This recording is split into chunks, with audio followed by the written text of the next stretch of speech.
Oh, I did not see you there, comrade. Welcome to How to Be a Great Game Master. I am Nikolai Sikovsky Woshkenstein. I am here to conduct your interrogation on how to be a great game master. I will judge whether you are worthy or not, because this is how to conduct war. Hello and welcome to another episode of How to Be a Great Game Master. Today we're looking at the setting of war. Now, war is never a pleasant business in real life, but in role-playing it allows us to explore some pretty amazing options. And my notes have fallen on the floor.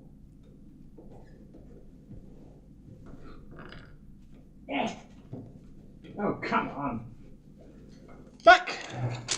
Carry on. Right. So, war. War is bad. Yeah, all right, we've covered that. So, when we look at a war setting, I'm not talking necessarily a setting that involves some kind of science fiction-y element or some kind of mystical element. That really falls into the realm of things like Cthulhu and Indiana Jones. I am talking proper war. Now, whether that's World War I, World War II, the Boer War, the American War of Independence, the Vietnamese War, the Vietnam War, or a war in space. If you are doing a proper war setting, then this is the video for you.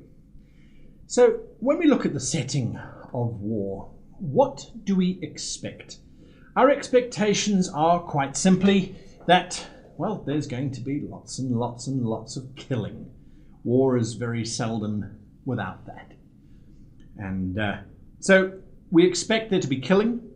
We expect there to be lots of missions. We expect there to be a ranking structure where we have a commander who tells us what to do, and then the squad goes off and executes it. We also expect invasions. We expect to be part of an invasion force, or we expect to be part of a defending force. Either way, we are expecting some mass combat, and we're going to cover mass combat in a little bit. We expect spies and covert operations where little groups have to infiltrate the enemy base to find that code to help crack the messages and defeat the enemy before they invade. We expect big weapons, weapons of mass destruction, toxic gas-like weapons, horrific weapons. We expect squads of people. War is not necessarily about the masses. It is about the individuals and the groups within the masses. That is what the real story is about. Like I said, we expect death. So the war setting really creates a very dark space for us to explore. But what it does allow is for some very interesting role-playing. How does it allow for interesting role-playing if everyone's going to die? Well, this isn't Game of Thrones. Our favourite heroes shouldn't necessarily have their heads cut off. It should simply be a case of our favourite NPCs dying at the most inconvenient and tragic moments. And this gives us our greatest opportunity to roleplay. When we look at the tone of a setting, the tone is fairly important in a war setting because our tone is generally going to be quite dark. I can't think of necessarily a campaign that's set us not entirely around a humorous type of outcome. Even literature and films that deal with the funny aspects of the war are always counterpointed with death and with violence and with the tragedy of the war. However, having said that, our greatest weapon in terms of establishing the horrific nature is to have these moments of comedy where the tank commander has dropped his belt and his pants have come down whilst he's opening up the hatch of the tank to go and see whether the enemy tank is destroyed. And so everyone's laughing, and as he gets up with his underwear showing and the gunner is busy commenting on the fact that it must be cold out there, suddenly his head gets blown off by a sniper. It's that type of moment that will really set your war campaign apart from any others. Offsetting the dark with the funny. The moment where our heroes have been on the run from the evil Nazis and have lost some of those NPCs that have been with them through 15 different missions. The darkest moment when they realize they've run out of weapons. And then suddenly they come across a little farmhouse that has everything that they could need, including some loving old lady who tends them back to health. Of course, as they're leaving, that very farmhouse needs to remain standing, because otherwise we'd be predictable, wouldn't we? Or, of course, alternatively, the little old lady turns out to be a Nazi sympathizer, but she's blind, so she can't tell that the group is actually a bunch of Brits on the run. Either way, the point is, it's by offsetting our stories in war that we will get the greatest effect in terms of our stories. Because ultimately, in a war setting, you don't have a huge variety of enemies or situations to really play with. It's usually just kill the enemy.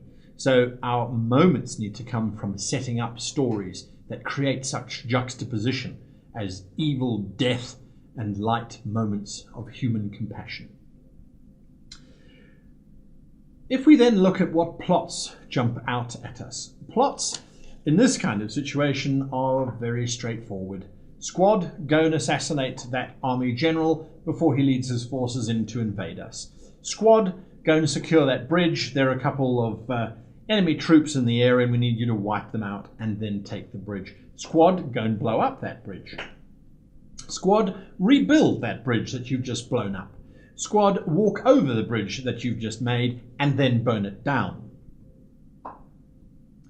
So the plots that come to mind are obviously assassination type plots, infiltration type plots, espionage, sabotage, and then of course the great big battles. And that is something that we need to look at, because mass combat is very seldom well handled in any kind of rule system, because, well, it's a massed battle. What are you supposed to do? Roll 100,000 d20s and see which ones hit? Roll a percentile and go, well, 10% of the army's died and 5% are still alive? It just doesn't feel right. The best way that I can suggest in order to run a mass combat is to use it narratively. Don't worry about the numbers. Sure, you can roll some dice just to make sure the players think that there's some kind of random outcome to this battle. But what you really want to do is tie it to the players' characters' successes and failures themselves. The players need to be involved somehow, well, their characters anyway, need to be involved somehow, and it is the how and what they do during it that should determine the outcome of the battle. If the players are fighting on the trenches and they are slowly making progress as they slaughter hundreds and hundreds and hundreds of Frenchmen in the trench as they go forward, then the battle should start going in the direction of their troops.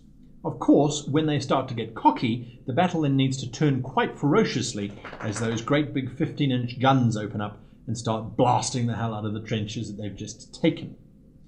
If the players' characters are losing and are having to fall back, well, you've got two options. Either there can be a rallying cry from behind them and a new force comes sweeping in, or some planes dive down from overhead and destroy a key position amongst the enemy, in which case the characters can move forward, or you go into full retreat mode and the campaign takes a dark turn for the twist.